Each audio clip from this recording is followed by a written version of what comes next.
आज अगर यदि वक्फ बोर्ड से मुस्लिम को फायदा होता तो मुस्लिम रोड पर उतर के मोदी सरकार का जय जयकार नहीं किया होता। जो वक्फ बोर्ड का देख रेख करने वाला मेन आदमी है, उनकी संपत्ति को जांच किया जाए तो वो कैसे स्वर्ग में रह रहे हैं और उनकी क्या व्यवस्था है, आंख फटी की फटी रह जाएगी। पहले अशोक ठाकुर माफियाओं से अपना जमीन को वापस करवाएगा, बचाएगा, या फिर मुस्लिम समाज के लोग वक्फ बोर्ड को लेकर जो परेशान है वो बचाएंगे? देखिए, माफिया कौन है? आप माफिया किसको मानते हैं?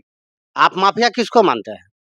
मैं तो माफिया मानता हूँ लोकतंत्र में जो बैठा हुआ आराम को बड़ा कुर्सी में जो बैठा हुआ वो है माफिया। हमारे देश आजाद हुआ, आप 1947 में आजादी लिए हम अंग्रेज से, अंग्रेज का कार्यकाल का जब आप कहते कि अंग्रेज लुटेरा था, तो उसका कार्यकाल कानून जो अभी भी चल रहा है, उसी के आधार पर ना आप चल रहे हैं, आधारभूत पर कानून चल रहे हैं, कुछ बदले हैं। तो आज मेरा सरकार से सवाल है कि आप जमीन संबंधी अगर यदि आप रिकॉर्ड दुरुस्त रखे हैं, आपके पास साक्ष्य प्रमाण उसका आधार है, तो फिर आप 3 पीढ़ी 4 पीढ़ी मुकदमा लड़ाने में आप गरीब गुरबा को परेशान क्यों करते हैं, जब आपके पास सारा रिकॉर्ड होना चाहिए। हमारे एसपी साहब और डीआईजी साहब को कहीं न कहीं तो शर्म लगा है, जो कार्रवाई के लिए आप माफियाओं पर अनुशंसा किए, छपा है। तो मैं अखबारों में नहीं, मैं सरजमी पर देखना चाहता हूँ और मैं आपको जांच में अक्षरशः पालन करूंगा। अगर मैं माफिया धराने में, जमीन धराने में और गरीबों की लोकहित में मैं अगर काम नहीं करता हूँ, अगर मेरा लगाया गया आरोप गलत हो तो मुझे फांसी दे दिया। वक्फ बोर्ड का मामला चल रहा है, कह रहे हैं कि माफिया लोग, वक्फ बोर्ड के ऊपर भी आरोप लग रहा है कि वो भी एक माफिया ही है, जमीन हड़पता है। तो उस हिसाब से देखा जाए तो वक्फ बोर्ड में मुस्लिम समाज के ही लोग हैं, उसी की संस्था कहिए, जो भी कही उनकी है। तो क्या केवल उसी में भूमाफिया है या फिर अन्य धर्मों में भी या अन्य लोग भी हैं? क्योंकि आप भी तो लड़ाई लड़ रहे हैं, माफिया की बात कर रहे हैं। देखिए, आप वक्फ बोर्ड की बात बोल रहे हैं, वक्फ बोर्ड तो सरकार की लेना देना है, फिर भी आप अगर यदि हमको छेड़ रहे हैं तो कुछ तो जरूर बोलेंगे, क्योंकि वक्फ बोर्ड का जो कानून व्यवस्था था, हाँ, वो आप किस आधार पर जो है वक्फ बोर्ड खड़ा किए हैं?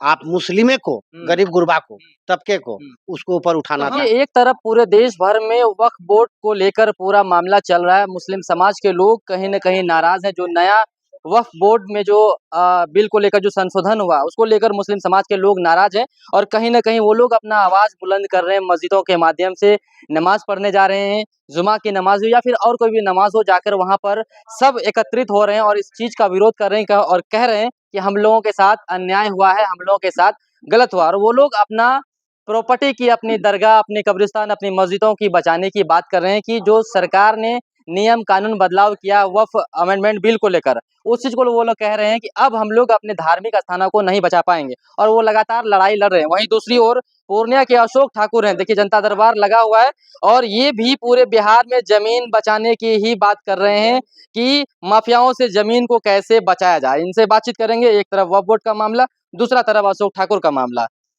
एक तो वक्फ बोर्ड को बचाने की बात मुस्लिम समाज के लोग कर रहे हैं, वो लोग कह रहे हैं कि हमारा अधिकार, हमारा हक मारा जा रहा है। दूसरी तरफ अशोक ठाकुर भी लड़ रहे हैं, वो कह रहे हैं कि गरीबों का हक मारा जा रहा है, माफिया जमीन लूट रहा है। हाँ, इसमें तो साफ-साफ आपका सरकार का गलती है। आप शुरू में जब आप नीति बदले, सरकार जब हमारे देश आजाद हुआ, आप 1947 में आजादी लिए हम अंग्रेज से, अंग्रेज का कार्यकाल का जब आप कहते कि अंग्रेज लुटेरा था, तो उसका कार्यकाल कानून जो अभी भी चल रहा है, उसी के आधार पर ना आप चल रहे हैं, आधारभूत पर कानून चल रहे हैं, कुछ बदले हैं। तो आज मेरा सरकार से सवाल है कि आप जमीन संबंधी अगर यदि आप रिकॉर्ड दुरुस्त रखे हैं, आपके पास साक्ष्य प्रमाण उसका आधार है, तो फिर आप 3 पीढ़ी 4 पीढ़ी मुकदमा लड़ाने में आप गरीब गुरबा को परेशान क्यों करते हैं, जब आपके पास सारा रिकॉर्ड होना चाहिए। इसका असूली आप लेते हैं, बैठ के खाली हरामखोरी हैं, और हम यहाँ से बोल रहे हैं, सुनते नहीं हैं, और आप जब सुनते हैं तो अखबारों में कार्रवाई करते हैं। आज मैं आपको धन्यवाद भी देता हूँ, हाँ, जिला प्रशासन को, एसपी साहब को, और हम आज देखिए कि अखबार में दिया है कि एसपी साहब कार्रवाई कर रहे हैं। अच्छा, इनके ऊपर, भूमाफिया के ऊपर, भूमाफिया के ऊपर कार्रवाई कर रहे हैं जी, और डीआईजी साहब। तो चलिए, कहीं न कहीं हम बोले थे कि प्रशासन का शर्म नाम का चीज है तो कार्रवाई करेंगे। अच्छा। तो कहीं न कहीं हमारे एसपी साहब और डीआईजी साहब को कहीं न कहीं तो शर्म लगा है, जो कार्रवाई के लिए आप माफियाओं पर अनुशंसा किए, छपा है। तो मैं अखबारों में नहीं, मैं सरजमी पर देखना चाहता हूँ। अच्छा। और मैं आपको जांच में अक्षरशः पालन करूंगा। अगर मैं माफिया धराने में, जमीन धराने में और गरीबों की लोकहित में मैं अगर काम नहीं करता हूँ, अगर मेरा लगाया गया आरोप गलत हो तो मुझे फांसी दे कौन दिया जाए। बचाएगा पहले? अशोक ठाकुर माफियाओं से अपना जमीन को वापस करवाएगा, बचाएगा, या फिर मुस्लिम समाज के लोग वक्फ बोर्ड को लेकर जो परेशान है वो बचाएंगे? देखिए माफिया कौन है? आप माफिया किसको मानते हैं? आप माफिया किसको मानते हैं? मैं तो ये बताइए। मैं तो माफिया मानता हूँ लोकतंत्र में जो बैठा हुआ हरामखोर, बड़ा कुर्सी में जो बैठा हुआ वो है माफिया। माफिया आपको राजस्व विभाग है माफिया, अच्छा। जो आपका खाता खेसरा ये घर में रहते हैं, हम्म। इनका खाता खेसरा कैसे दूसरे के नाम पे खोल देते अच्छा, हैं? एक चीज बताइए, जिस तरह से अभी वक्फ बोर्ड का मामला चल रहा है, कह रहे हैं कि माफिया लोग, वक्फ बोर्ड के ऊपर भी आरोप लग रहा है कि वो भी एक माफिया ही है, जमीन हड़पता है। तो उस हिसाब से देखा जाए तो वक्फ बोर्ड में मुस्लिम समाज के ही लोग हैं, उसी की संस्था का ये जो भी कही उनकी है। तो क्या केवल उसी में भूमाफिया है, या फिर अन्य धर्मों में भी, या अन्य लोग भी हैं? क्योंकि आप भी तो लड़ाई लड़ रहे हैं, माफिया की बात कर रहे हैं। देखिए आप वक्फ बोर्ड की बात बोल रहे हैं, वक्फ बोर्ड तो सरकार की लेना देना है, फिर भी आप अगर यदि हमको छेड़ रहे हैं तो कुछ तो जरूर बोलेंगे, हाँ। क्योंकि वक्फ बोर्ड का जो कानून व्यवस्था था, हाँ वो आप किस आधार पर जो है वक्फ बोर्ड खड़ा किए हैं? आप मुस्लिमे को, गरीब गुरबा को, तबके को, हम्म। उसको ऊपर तो उठाना था। हम वही पूछना चाह रहे हैं कि हम्म, वक्फ बोर्ड में भी माफिया है, हम्म। या इसमें भी है, या फिर केवल वही है? बिल्कुल बिल्कुल, दोनों ही? जो वक्फ बोर्ड का देख रेख करने वाला मेन आदमी है, उनकी संपत्ति को जांच किया जाए तो वो कैसे स्वर्ग में रह रहे हैं और उनकी क्या व्यवस्था है, आंख फटी की फटी रह जाएंगे। आज सरकार जो कर रहा है, क्यों छाती मार के चिल्ला रहे हैं? आप ये बात आज अगर यदि वक्फ बोर्ड से मुस्लिम को फायदा होता तो मुस्लिम रोड पर उतर के मोदी सरकार का जय जयकार नहीं किया होता। समझ लीजिए, ये हक की बात है, तो सभी को हक मिलना चाहिए। ये जानबूझकर जो है देख मुंह देख के हक नहीं मिलना चाहिए। अच्छा। आज देखिए, आज जमीन संबंधी हमारे कार्यालय आदिवासी कल्याण समिति पूर्णिया में मुंगेर से चल कर आए हैं अपने न्याय लेने के लिए। आज मैं पूछना चाहता हूँ मुंगेर के डीएम से, मैं पूछना चाहता हूँ मुंगेर को थाना प्रभारी से, मैं पूछना चाहता हूँ मुंगेर के एसडीएम से, और मैं पूछना चाहता हूँ सीओ से कि आपने कैसा व्यवस्था बना कर रखा है जो कोई किसी का जमीन छीन ले, कोई किसी का। एक सवाल का हमको जवाब दीजिए, वक्फ बोर्ड में अगर माफिया है तो फिर इन लोगों का जमीन कौन कब्जा किया, जो आपके पीछे भीड़ में बैठा हुआ है? वो जो कौन है ये? वक्फ बोर्ड में अगर माफिया है तो हमारे यहाँ भी तो माफिया है ना? है। हमारा जो लोकतंत्र चलाने वाला फिर जो इनके ऊपर ठेकेदार, कार्रवाई क्यों नहीं होती है? क्यों इसलिए नहीं होती? देखिए आज आपको हम जिता कर भेजे, देखिए बिहार वासियों, पूर्णिया वासियों, मेरा बात थोड़ा कड़वा है, लेकिन आप सोच कर देखिएगा, आपके ही लोक हित में मैं बात करता हूँ। हाँ। क्या आपकी जमीन में झमेला है कि नहीं है? आप कमेंट में लिखिए। हाँ। और आप जो जिसको वोट देकर भेजते हैं, चाहे कोई हो, अपनी समस्या को वहां पर उठाने के लिए भेजते हैं, और वो भी वहां जाकर दुख प्रकट करके आ जाए और हमें न्याय नहीं मिले और आप चिल्लाइए। तो आज बताइए कि आप जमीन का राजस्व मंत्री संजय सरावगी जी और पूर्व का मंत्री डॉक्टर दिलीप जायसवाल से मैं सवाल कर रहा हूँ, मैं यहाँ से गरीबों का बात बोला था, आपने क्या कार्रवाई किया? उसका जवाब है। अभी संजय सरावगी जी हुआ आया, आप अस्थिर से राजस्व विभाग को रहने नहीं देते हैं।